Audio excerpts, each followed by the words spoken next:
안녕하십니까. 마음치행복도량 대구 구룡사주지 도일입니다.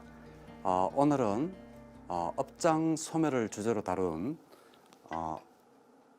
소금덩이의 경 로나팔라수다에 대해서 말씀을 드리도록 하겠습니다. 업에 대해서는 지지난번 시간에 업의 분석의 짧은 경에 대해서 말씀을 드린 적이 있습니다. 거기에 대한 해결 방법이 바로 이 소금덩이 경이라고 보면 되겠습니다. 그래서 잠깐 업의 분석의 짧은 경 쫄라감마 비방가 수다에는 어떠한 내용이 있는지 간략히 살펴보고, 그리고 이 소금덩이에서 부처님이 어떻게 업을 소멸시키는지 거기에 대해서 하신 말씀을 알아보도록 하겠습니다. 자, 업의 분석의 짧은 경은 부처님께서 기원정사에 계실 때 비구들에게 설하신 경입니다. 한 비구가 이제 수바가 이제 이 부처님께 묻죠. 왜 어떠한 사람은 똑같이 태어나는데 부자로 태어나고, 어떠한 사람은 가난하게 태어나고, 어떠한 사람은 그 권력이 있게 태어나고, 어떠한 사람은 뭐 권력이 없게 태어나고, 이렇게 해서 총 한 7가지 질문을 부처님께 합니다. 거기에 대한 부처님께서 답으로 이게 수바가 질문한 내용이죠. 어떠한 사람은 병약하게 태어나고, 어떠한 사람은 건강하게 태어나고, 지위가 높고 낮고 왜 이렇게 태어나느냐, 이렇게 수바가 부처님께서 질문을 하셨습니다. 그때 부처님께서 이렇게 7가지, 제가 지난번 시간에 업의 분석의 짧은 경, 나중에 지지난주나 이렇게 뒤로 유튜브라든지 아니면 BBS에 들어오셔서 이렇게 제가 한 방송을 보시면 상세하게 알 수 있을 겁니다. 그래서 간략히 이야기를 하면, 수명이 긴 사람은 생명을 죽이지를 않고 방생을 많이 해서 수명이 길다라고 하고, 그리고 수명이 짧은 사람은 산목숨 죽이기를 좋아해서 그렇다. 그리고 병약한 사람은 왜 그런가 하면 짝대기나 돌멩이로 짐승을 괴롭힌다든지 아니면 또 다른 중생들을 괴롭혀서 그렇게 몸이 약하게 태어난다. 그리고 못생기게 태어난 사람은 화를 많이 내서 그렇다. 그리고 잘생긴 사람은 화를 내지 않고 모든 폭력적인 그러한 원한을 맺지 않아서 그렇다. 이렇게 됐습니다. 그리고 세력이 없는 사람은 질투를 많이 부려서 그렇고, 세력이 자기 주위에 세력이 많이 모이는 사람들은 전생에 질투를 부리지 않아서 그렇다라고 이야기를 했습니다. 그리고 가난한 사람은 현세에서 가난한 사람은 보시를 하지 않아 그렇고, 지금 현재 이 생에서 부유하게 사는 사람들은 전생에 굉장히 많은 보시를 해서 부유하게 산다라고 이야기를 했습니다. 그리고 또 지혜롭게 사는 사람은, 지혜로운 사람은 전생에 사문이나 바라문에게 많은 질문을 해서 그래서 지혜롭다라고 이야기를 하고, 그리고 지혜롭지 못한 사람은 사문에게 질문을 하지 않아서 그렇다, 이렇게 이야기를 했습니다. 그리고 또 가문이 낮은 사람은, 그러니까 현재 집안이 가문이 낮은 사람은 거만하고, 그리고 고집이 세서 그러기 때문에 가문이 낮은 집안에 태어나고, 가문이 높은 집안에 태어나는 사람은 고집스럽지 않고 그리고 거만하지 않아서 그렇다. 이것이 바로 부처님께서 말씀하신 업의 분석의 경에 나오는 그 핵심 내용입니다. 그래서 지지난주에 제가 한번 이거를 방송을 했기 때문에 이것을 그냥 이렇게 짧게 이야기하고 넘어가겠습니다. 근데 이렇게 지금 업의 분석의 경을 다시 한번 짧게지만 이렇게 다시 한번 짚고 넘어가는 이유가 바로 소금덩이 경과 연관이 있기 때문에 그렇습니다. 자, 그러면 우리가 이렇게 이러한 뭐 생명을 이렇게 해치고 뭐 하고 했다고 해서 우리는 그런 그 업을 그대로만 받아야 되느냐, 거기에 대한 해결책이 바로 오늘 하고자 하는 소금덩이의 경입니다. 소금덩이의 경인데, 이 업설에서도 업의 분석에서도 작은 경에서도 부처님께서 말씀을 하신 게 있습니다. 뭔가 하면 바로 십선법과 십불선법에 대해서 강조를 많이 하셨죠. 그거 업의 분석의 짧은 경에 보면 나옵니다. 그래서 항상 사람들은 이 10가지 살생, 그리고 도둑질, 사음, 망어, 기어, 양구, 양설, 탐욕, 그리고 진치, 진해, 그리고 사견, 이러한 10가지를 항상 조심하고 살아야 된다. 이렇게, 그래서 항상 이 10가지를 하지 않고 사는 것이 바로 십선법이고, 그리고 이러한 것들을 하고 이렇게 남을 이렇게 비방을 한다든지 이간질을 한다든지 그리고 살생을 한다든지, 이게 바로 십불선법이다. 그래서 우리는 이러한 업의 십선법과 십불선법을 잘 가려서 그렇게 해서 그 업의 분석의 짧은 경애처럼 우리가 다음 내 생에 태어날 때는 우리가 좋은 선업을 많이 쌓아서 우리가 비록 천상에는 태어나지 않더라도 십선법을 많이 쌓으면 천상에 태어난다고 했습니다. 그런데도 불구하고 천상에 태어나지 못하고 인간으로 태어나더라도 이 십선법을 많이 쌓으면 얼굴도 잘생기게 태어나고 수명도 길게 태어나고 몸도 건강하게 태어나고 세력이 있는 집안에 태어나고, 그리고 총명하게 태어난다. 뭐 이래서 7가지 정도의 그 업의 분석을 이제 하신 게 바로 업의 분석의 짧은 경입니다. 자, 그러면 업설에 관해서 부처님께서 강조를 많이 하셨습니다. 말씀을 하시면서, 업설을 말씀하시면서 부처님께서 이러한 말씀을 하셨습니다. 세상의 모든 견해는 이 3가지 속에 속한다 라고 말씀을 하셨습니다. 그것이 뭔가 하면 바로 첫 번째, 창조주가 이 세상의 모든 인간들을 만들었고 이 우주를 만들었다라고 하는 게 됩니다. 그것이 바로 기독교나 무슬림이나 뭐 이런 것들이 되겠죠. 그리고 천주교도 마찬가지입니다. 신이 창조했다. 이러한 견해. 그리고 또 하나는 숙작인연설이라 그래서 모든 것은 내가 전에 지었는 업 때문에 내가 이렇게 산다라고 하는 거. 대부분 우리 불교가 잘못 알고 있는 게 바로 이 숙작인연설입니다. 대부분 다 이렇게들 이야기하죠. 내가 지금 이렇게 사는 것은 아마 전생에 내가 나쁜 짓을 많이 해서 그럴 거야. 이렇게 돼버리면 뭐가 되는가 하면 바로 숙명론이 돼버립니다. 부처님은 이러한 숙명론을 절대 믿지 않았습니다. 그러면서 부처님께서 이러한 3가지 견해에 또 한 가지가 바로 뭔가 하면, 아니야, 뭐 업도 없고 그러한 결과도 없어. 그냥 모든 것은 우연하게 일어났다가 우연하게 사라질 뿐이야 라고 하는 무인무연설. 그래서 이 3가지를 부처님께서는 이 모든 것은, 모든 견해, 우리가 알고 있는 모든 견해는 바로 이 3가지 안에 들어간다라고 말씀을 하셨습니다. 그 중에서 우리 불교랑 가장 유사한 게 바로 그 숙작인연설입니다. 숙작인연설은 우리 불교와 비슷하지만 절대 불교랑 다릅니다. 뭐가 다른가 하면 이 숙작인연설은 모든 것의 원인과 결과만이 있다. 예를 들면 내가 전생에 생명을 많이 주겠다라고 치자. 그러면 이 생에 어떻게 태어나야 되겠습니까? 지옥에 가든지 아니면 아수라로 가든지 이렇게 악체에 떨어지지 않고 사람으로 태어나더라도 병력하게 태어나고 가난하게 태어나고 뭐 여러 가지 세력도 없고 뭐 이렇게 태어나야 되지 않습니까? 그런데 이렇게 되면 모든 것이 원인과 결과만에 의해서 이렇게 되어진다면 이것 또한 잘못된 거다.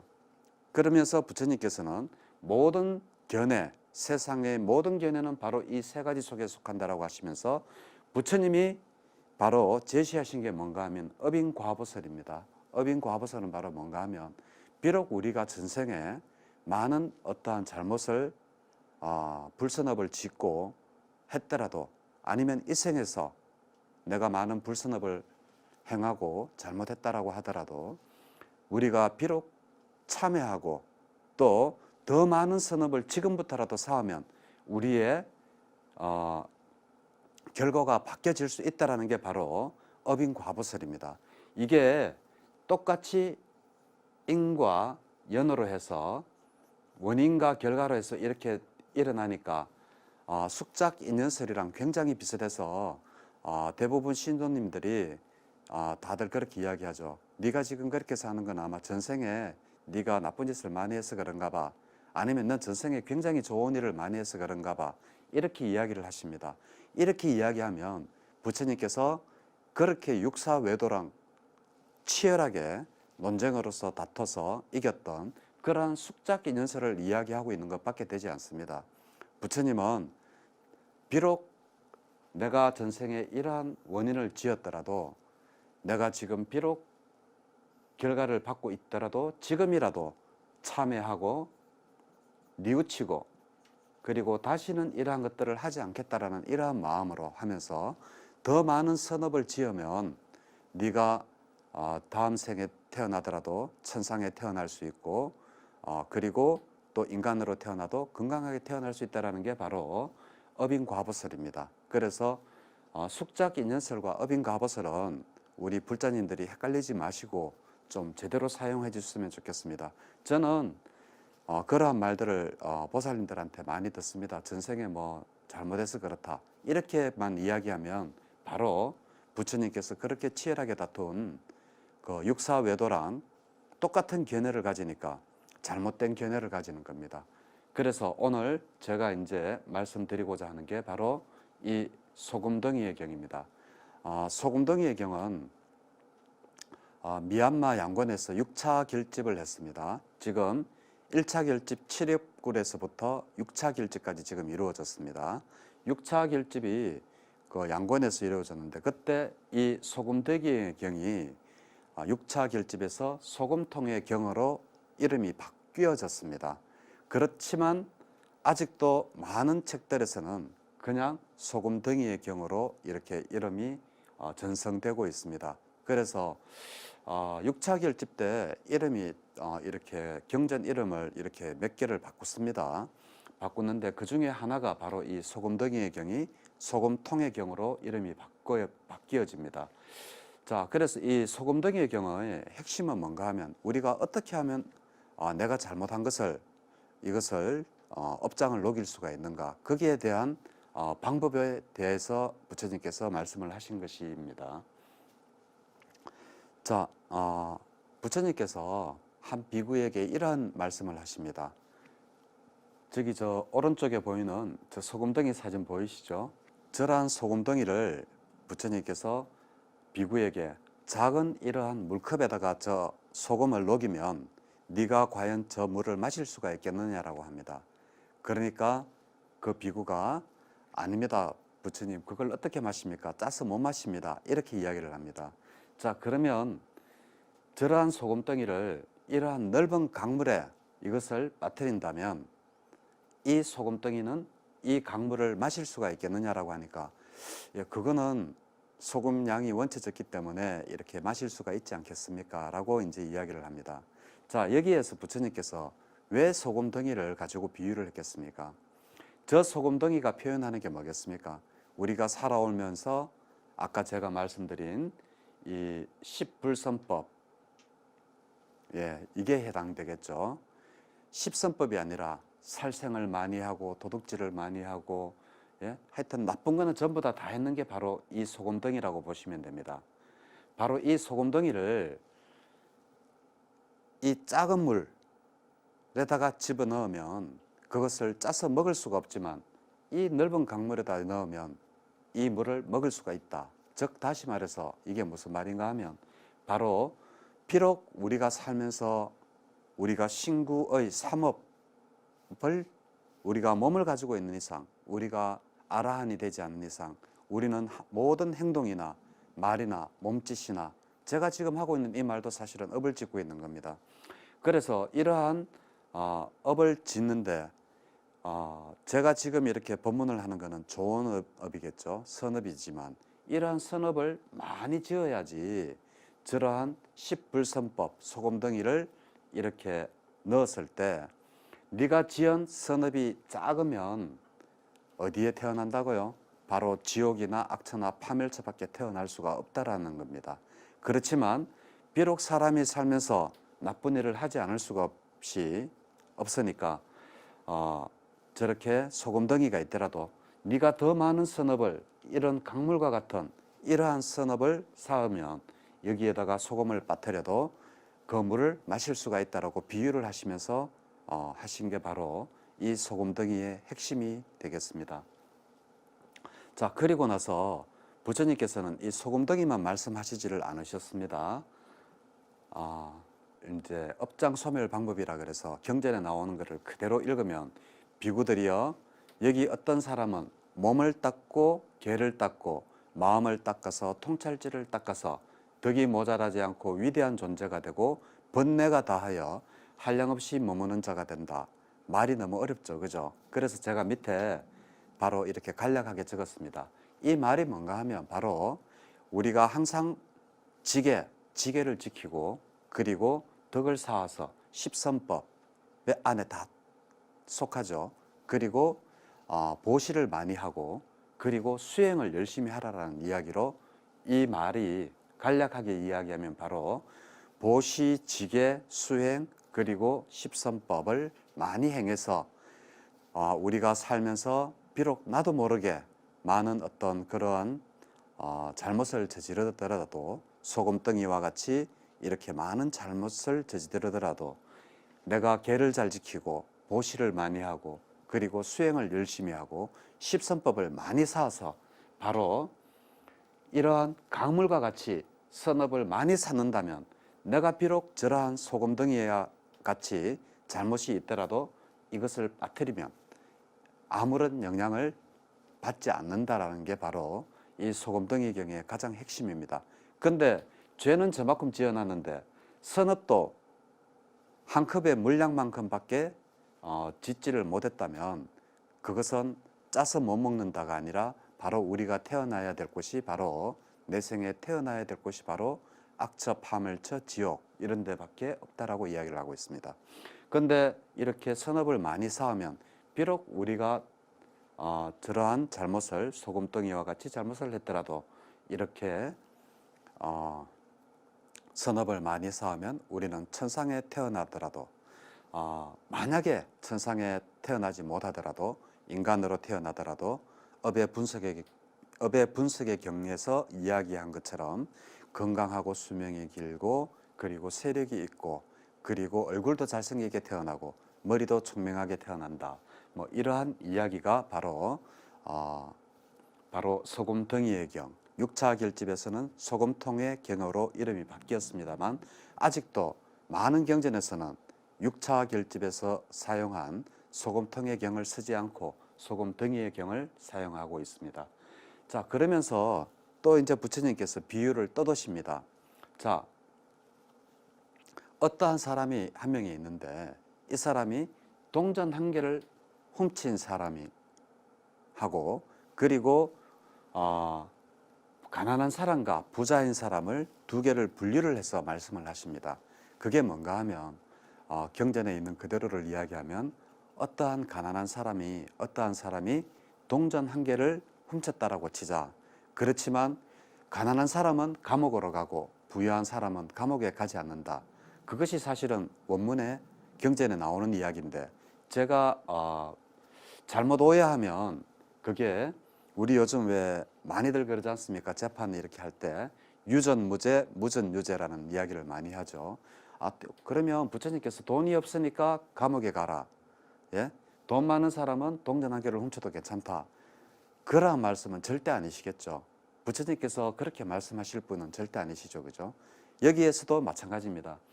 여기에 동전 한 개를 훔쳤다라는 것은 비록 악행을 행했더라도 부자인 사람은 무엇을 말하겠습니까?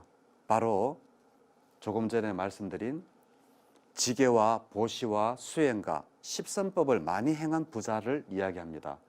현재 내가 지금 부자냐, 현재 내가 가난한 사람이냐, 이것을 부처님께서 말씀하신 게 아닙니다. 근데 경전에는 조금 오해의 소지가 있게 그렇게 이제 설명이 되어 있어서 제가 그 뒷부분은 빼고 제가 그냥 설명으로 하는 겁니다.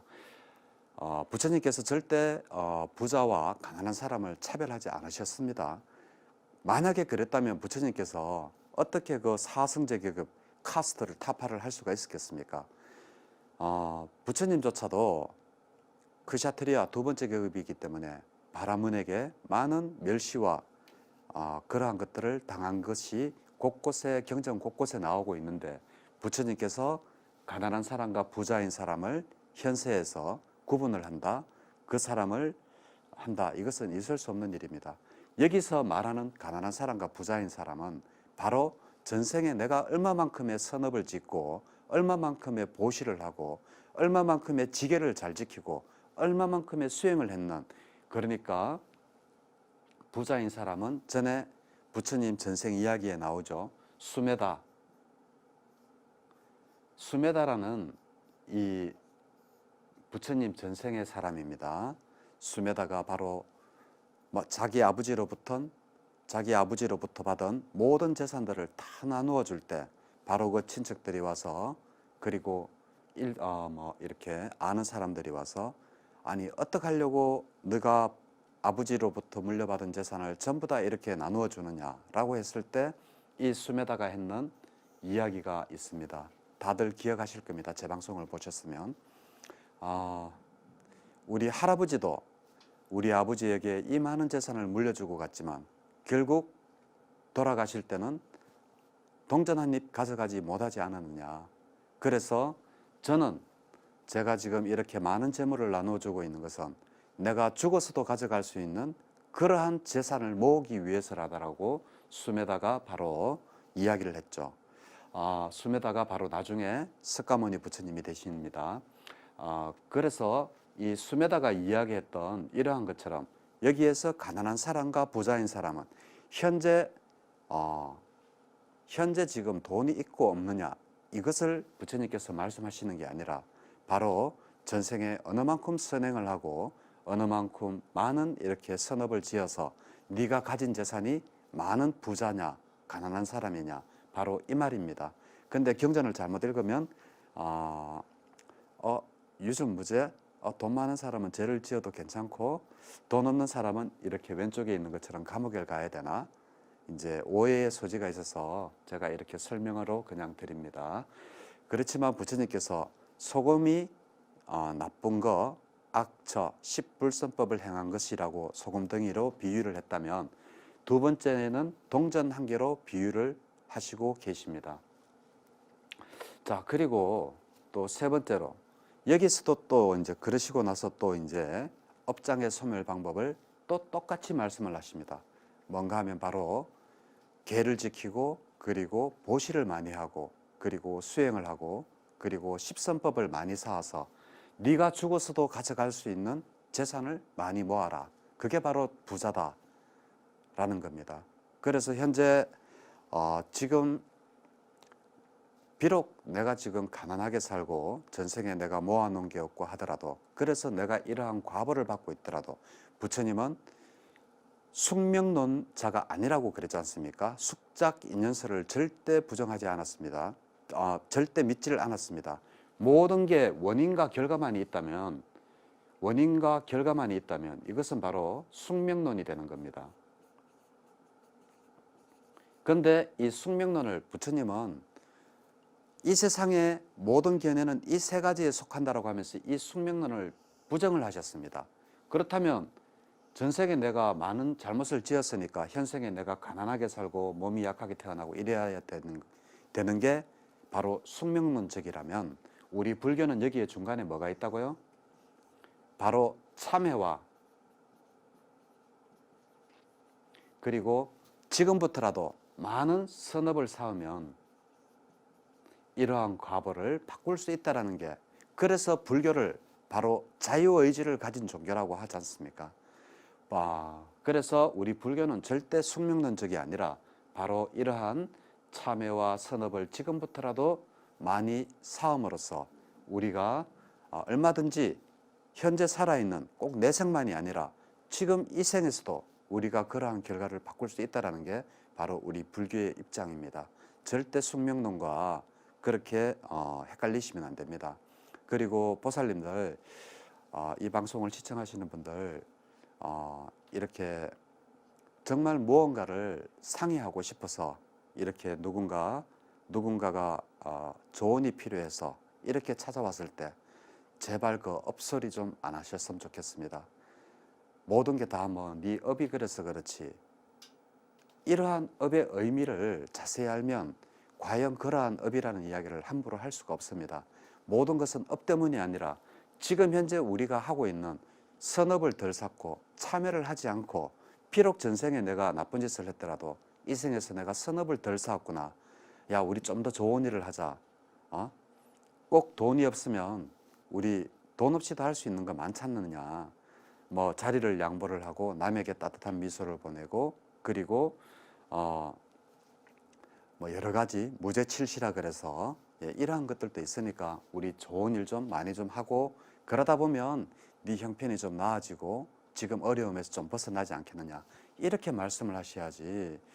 막 사람 모욕하듯이 뭐 전생에 뭐 네가 잘못했으니까 선업을 뭐 덜 쌓아서 그렇다 이런 식으로 말씀하시면 부처님이 그렇게 이 세상의 모든 견해는 이 세 가지에 속한다라고 했던 그 육사외도가 했던 말을 우리 불교를 믿는 신자님들이 똑같이 하고 계시는 게 됩니다. 그래서 이러한 모든 것은 업 때문이다라고 이러한 이야기는 하지 않으셨으면 좋겠습니다. 비록 네가 지금 이렇게 사는 게 전생의 업 때문이지만 지금부터라도 많은 선업을 쌓고 그리고 참여를 하고 열심히 부처님께서 제시를 하지 않습니까? 소금이 짜서 그 물을 못 먹는데 뭐를 하라고요? 계를 잘 지키고 보시를 하고 수행을 열심히 하고 그리고 십선법을 열심히 하면 그 강물과 같이 이렇게 네가 그 잘못했던 것은 옅어진다라는 겁니다. 자, 그래서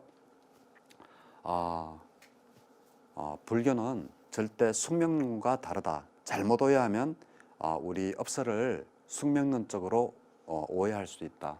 자, 그러면서 또 이제 세 번째 이제 비유를 또 하나 더 듭니다. 자, 여기 보면 비구들이 예를 들면 양고기 장사나 양을 잡는 사람은 양은 훔친 자들 가운데 어떤 자는 죽이거나 묻거나 태우거나 하고 싶은 대로 할 수가 있지만 비록 양을 훔쳤더라도 죽이거나 묻거나 태우거나 하고 싶은 대로 할 수가 없다라는 이야기입니다. 이것도 똑같은 비유입니다. 자, 양을 훔친 거나 자, 소금덩이나 동전 한 개를 훔친 거나 양을 훔친 거나 뭐가 다릅니까? 다 똑같이 그거는 그 불선법에 해당하는 겁니다. 그러니까 나쁜 업을 많이 지었다라는 거죠. 그렇지만 왜 부처님께서는 어떤 사람은 양을 훔쳤는 사람을 태우거나 묻거나 죽이거나 할 수가 있는데 왜 어떤 사람은 함부로 죽이거나 묻거나 태우거나 할 수가 없다라고 이야기를 했겠습니까? 바로 이것도 바로 뭐겠습니까? 소금덩이를 강물에 던진 것과 같이 선업을 많이 쌓았다면 네가 비록 지금 현재 이러한 과보 잘못이 있더라도 거기에서 이러한 선업을 많이 쌓거나 그리고 참여를 하거나 하면 거기에서 소금덩이를 강물에 이렇게 던져 넣으면 우리가 그 물을 마실 수 있듯이 비록 우리가 죽고 죽어서 비록 양을 훔치고 이렇게 나쁜 불선업을 많이 했더라도 우리가 죽어서 파멸처나 지옥이나 뭐 이런 데 태어나지 않고 또 우리가 천상에도 태어날 수도 있다라는 이야기와 그리고 또 비록 사람으로 태어나더라도 천상에는 태어나지 못하지만 비록 사람으로 태어나더라도 건강하고 그리고 총명하고 부자고 그리고 건강하고 지위가 높고 뭐 이렇게 태어날 수 있다라는 겁니다. 그래서 이 소금덩이의 경을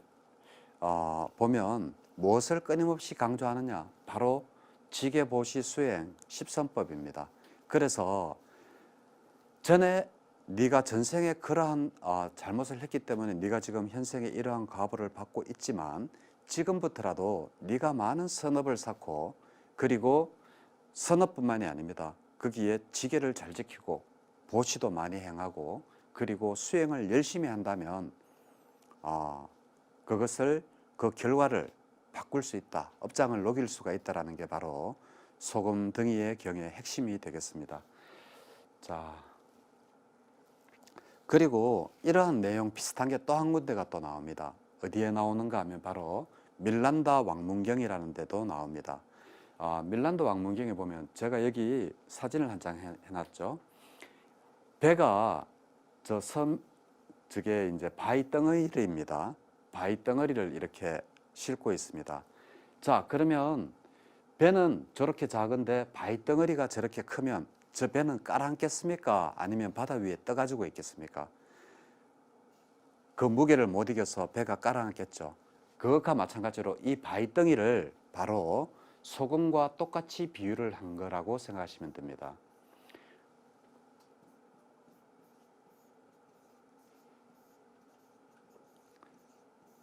자, 이렇게 해서 밀란다 왕문경에서조차 자, 이러한 배가 깔아앉지 않으려면 어떻게 해야 되겠는가라고 이야기를 하면서 또 똑같이 우리 소금덩이의 경에서 이야기한 것과 같이 바로 보시, 지게, 그리고 수행, 십선법을 이야기를 합니다.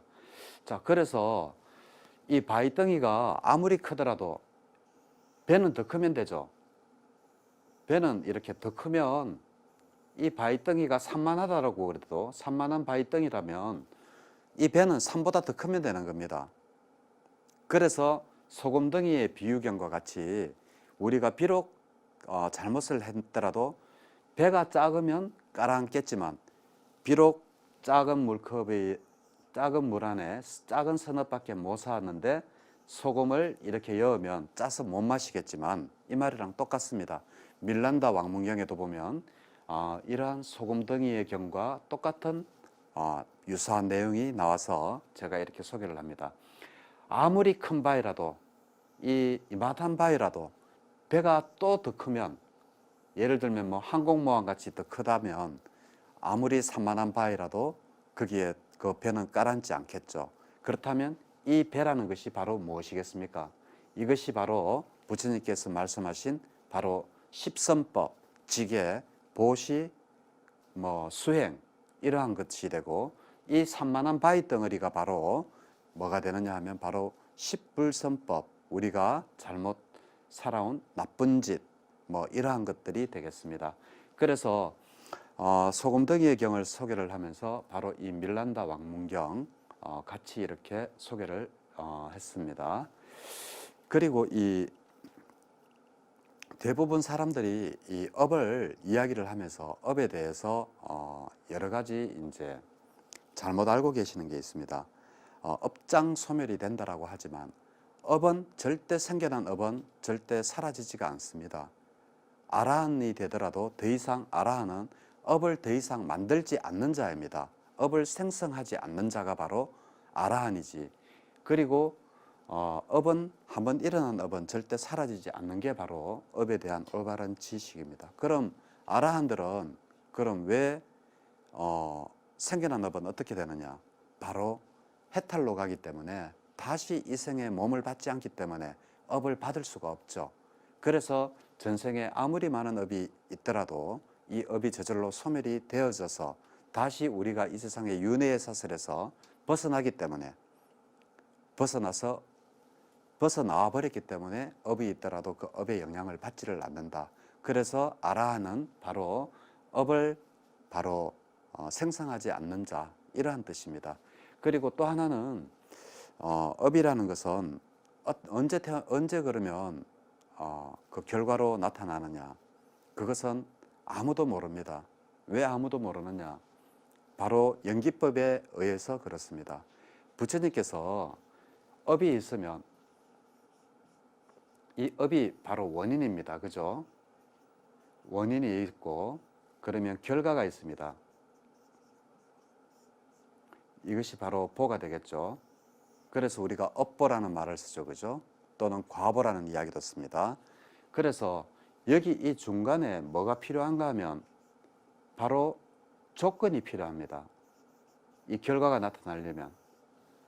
그래서 모든 것은 우리가 업이 생겨난 업은 내가 지금 이러한 과보를 받고 있다고 하더라도 그것이 어떠한 조건이 맞았기 때문에 내가 지금 이러한 과보를 받고 있는 거지, 절대 이러한 조건이 맞지 않으면 내가 살아오면서 수많은 업을 지었더라도 그 업이 결코 일어나지 않는다.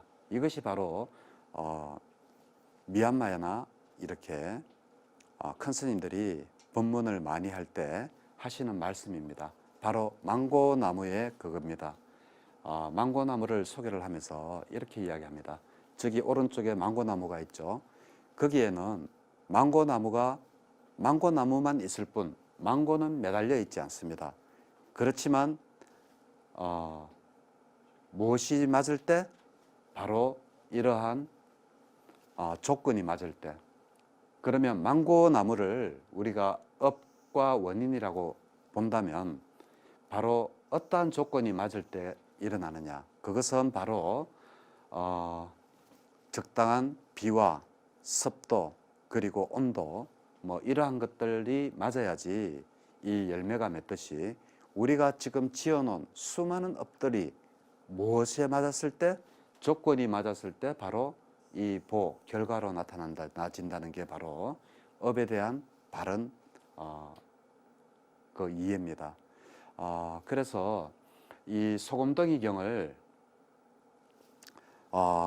이해를 하려면 바로 업장을 녹여라. 그렇다고 해서 만들어진 업은 절대 사라지지 않는 게 바로 부처님의 가르침이기도 합니다. 그렇다면 어떻게 이 업장을 녹이느냐?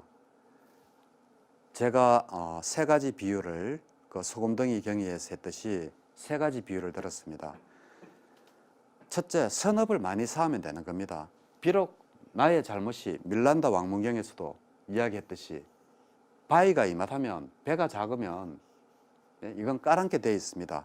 그렇지만 이마한 바위에 이마한 배가 있으면 이 배는 까란지 않죠. 그것과 마찬가지로 부처님께서 업장을 소멸이라고 이야기를 했지만 업에 대해서 조금 더 이제 업을 옅게 하려면, 그리고 또 네가 만들어진 그러한 생성한 나쁜 업들을 이렇게 강물에 던져서 이렇게 옅게 하려고 하면 바로 무엇을 해야 되느냐?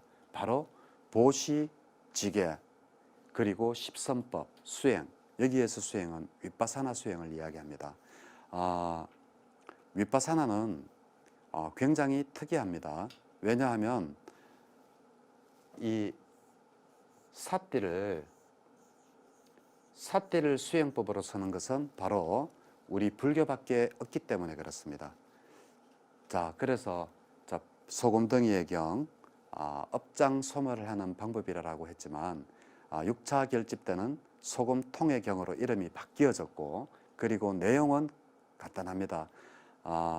우리가 전생에 비록 작은 이러한 잘못을 해서 비록 소금덩이와 같이 그런 것들이 있더라도 더 많은 선업을 쌓아서 바로 무엇을 통해서 지계와 보시와 십선법 그리고 수행을 통해서 더 이렇게 넓은 강물과 같이 이렇게 만든다면 거기에 네가 잘못한 그러한 소금덩이 한 덩이 여봤자 우리가 그 물을 마실 수 있듯이, 우리가 죽어서 비록 잘못을 했더라도 우리가 선업을 많이 쌓으면 비록 죽어서 천상에 태어나거나 인간으로 태어나더라도 그 업의 분석의 짧은 경에서 이야기한 좋은 대목 있죠. 수명 길고 뭐 부자로 태어나고 잘생기고 청명하고 뭐 이렇게 태어날 수 있다는 게 바로 소금덩이 경의 핵심입니다.